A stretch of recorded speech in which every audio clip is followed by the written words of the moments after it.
Hello and welcome to my channel. আজকে আমরা আলোচনা করব কিভাবে আমরা কুইকেল অ্যান্টিভাইরাস ইউজ করে ডেটা প্রোটেকশন করতে পারি। এর আগের দিনই আমরা আলোচনা করেছিলাম একজন যখন অ্যান্টিভাইরাস ইউজ করেন তার সবচাইতে বেশি প্রয়োজন যেটা থাকে সেটা হচ্ছে তার ডেটাকে ভাইরাস বা র্যানসামওয়্যার অ্যাটাক থেকে বাঁচানো। তো আজকে আমরা দেখব যে ডেটা কিভাবে ভাইরাস অ্যাটাক বা র্যানসামওয়্যার অ্যাটাক বা অন্যান্য কী কী উপায়ে নষ্ট হতে পারে আর সেটা থেকে আমরা কিভাবে নিজেদেরকে বাঁচাবো।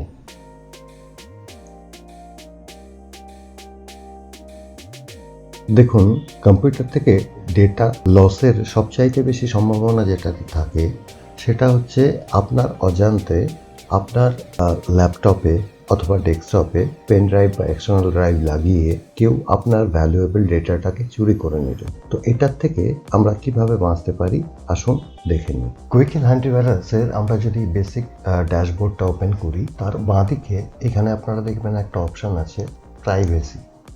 এই প্রাইভেসির মধ্যে গিয়ে এখান থেকে আপনি যদি ডেটা থেফট প্রোটেকশন এই অপশানটাকে অন করে দেন তো তাহলে পরে কি হবে যে আপনি আপনার যে এক্সটার্নাল ড্রাইভ রয়েছে বা মেমোরি কার্ডস রয়েছে, সিডি ডিভিডি রয়েছে, এগুলোর ওপরে টোটাল কন্ট্রোল পাচ্ছেন। আপনি চাইলে এগুলোকে রিড অনলি করে দিতে পারেন যে শুধুমাত্র এটা থেকে পড়া যাবে কিন্তু এখানটাতে কিছু লেখা যাবে না, বা টোটালি এর অ্যাক্সেসটাকে বন্ধ করে দিতে পারেন।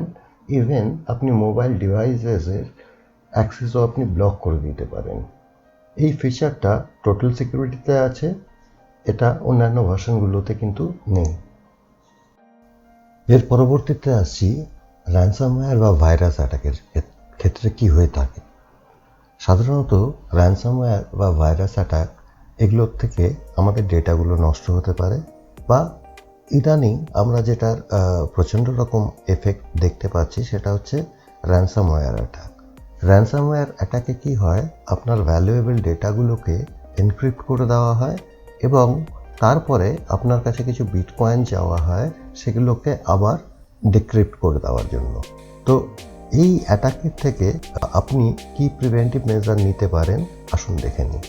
র্যানসামওয়্যার অ্যাটাক এটার থেকে বাঁচতে গেলে আমাদেরকে যেটা করতে হবে, প্রথমে কুইকেলের ড্যাশবোর্ডে আমরা যাব, প্রোটেকশানে যাব, সেখানে এই র্যানসামওয়্যার প্রোটেকশানটাকে অন করে দেব। এবার যদি আমার সিস্টেমে বেশ কিছু মুভি ডাউনলোড করা থাকে বা অপ্রয়োজনীয় কিছু ফাইল থাকে যেগুলোকে এই র্যানসামওয়্যার স্ক্যানের জন্য আমার সিস্টেমের রিসোর্স যাতে মিসইউজ না হয়, যাতে সিস্টেমে ল্যাগিং না হয়, প্রয়োজন হলে আমি আমার পছন্দ মতো কিছু ফোল্ডারকে আমি এই স্ক্যানের থেকে সরিয়ে দিতে পারি যে ওই ফোল্ডারগুলো বা ওই ফাইলগুলোকে অ্যান্টি র্যানসামওয়্যার স্ক্যান করবে না। তো এটা গেল একটা লেয়ার অফ প্রোটেকশন। সেকেন্ড লেয়ারে কি থাকছে, আপনি যদি প্রাইভেসি এই ফিচারটার মধ্যে চলে আসেন, এখানে পরপর এই তিনটে ফিচার আছে, data backup, data backup, manage backup আর রিস্টোর ব্যাকআপ।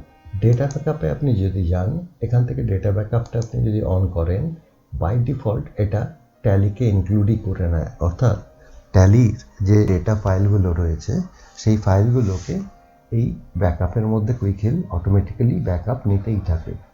এবার ওই আগের ভিডিওতে আমি যে আলোচনা করছিলাম অটো মোডে কাজ করা এবং না করা, অটো মোডে যদি আপনি কাজ করান এক্ষেত্রে মোটামুটিভাবে ডিফল্ট যেগুলো রয়েছে সেই ফাইলগুলোরই ব্যাকআপ নেওয়া হবে। আপনি যদি আরও অ্যাডভান্স ফিচার চান আপনাকে এটা কাস্টমাইজ করতে হবে, এখানে অ্যাডভান্স অপশানে গিয়ে কনফিগার করতে হবে। এইখানে ডিফল্ট ফাইল টাইপসের মধ্যে যেরকম আপনি টিএক্সটি পাচ্ছেন, টেক্সট ফাইলগুলো পাচ্ছেন, ওয়ার্ড ফাইলগুলো পাচ্ছেন, ইমেল পাচ্ছেন, ট্যালির বিভিন্ন ডেটা ফাইলগুলো পাচ্ছেন, এর সঙ্গে আপনি চাইলে পরে কাস্টম ফাইল টাইপ, যেরকম আপনি যদি ছবি নিয়ে কাজ করেন, আপনি যদি আর্টওয়ার্কস নিয়ে কাজ করেন, সেগুলোকে আপনি এখান থেকে এনেবল করতে পারবেন। বা ধরুন আপনার কাছে কোনো একটা কাস্টমাইজ সফটওয়্যার চলে যার ব্যাকআপটা একটা স্পেসিফাইড ফরম্যাটে আসে, আপনি চাইলে সেই ইউজার স্পেসিফাইড ফাইলসগুলোকেও আপনি অ্যাড করতে পারেন এখান থেকে। এখানটা আপনি যে কোনো একটা ফাইল এক্সটেনশন অ্যাড করে দিলে সেটা অ্যাড হয়ে যাবে। ডেটা ব্যাকআপ ফিচারটাতে সব সময় এই ডেটাটা তো ব্যাকআপ নিচ্ছে, এবার সেটা বাই ডিফল্ট একটা সার্টেন ফোল্ডারের মধ্যে নেয় এবং এনক্রিপ্টেড অবস্থায় নেয়, মানে কোনো র্যানসামওয়্যার এটাকে আলাদাভাবে এনক্রিপ্ট করতে পারবে না। এইবার চলুন আমরা দেখি যে এই ডেটাটাকে আমরা কীভাবে ম্যানেজ করতে পারি। আমরা চাইলে এই পুরনো কিছু ডেটাকে ডিলিট করে দিতে পারি, আমরা চাইলে লোকেশনটাকে চেঞ্জ করে দিতে পারি, আমরা চাইলে এই ব্যাকআপটাকে কপি করে নিতে পারি অন্যখানে। এরপরে আসছি আমি রিস্টোরের ফিচারে।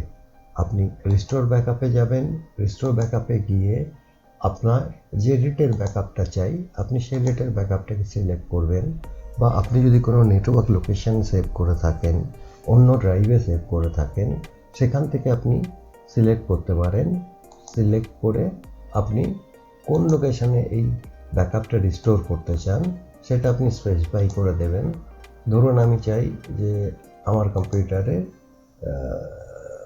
ডি ড্রাইভে ডেটা রিস্টোর বলে এই ফোল্ডারটার মধ্যে ও ডেটাটাকে রিস্টোর করুক। এখানে আমি নেক্সট করলেই ও অটোমেটিক্যালি ডেটাটাকে রিস্টোর করতে থাকবে।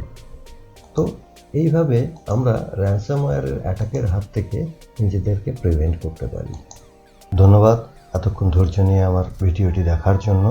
যে প্রথম 25 জন সাবস্ক্রাইবার আমার চ্যানেলকে সাবস্ক্রাইব করবেন তারা পেয়ে যাবেন কুইকহিল ফেস্টিভ্যাল প্যাক, যেটা কিনা নর্মালি 2 মাসের এক্সট্রা সাবস্ক্রিপশন দেয় এবং ফেস্টিভ্যাল পিরিয়ডে 4 মাসের এক্সট্রা সাবস্ক্রিপশন দেয়, সেটা কুইকহিলের টোটাল সিকিউরিটি প্রাইসে। তার জন্য আপনারা যে ইমেল আইডি থেকে আমার চ্যানেল সাবস্ক্রাইব করেছেন সেই ইমেল আইডি থেকে ডেসক্রিপশনে দেওয়া ইমেলে মেল করুন। আর কুইকহিল সংক্রান্ত কোনো প্রশ্ন থাকলে আপনারা আমার মেল আইডিতে মেল করতে পারেন বা কমেন্টসে মেনশন করতে পারেন।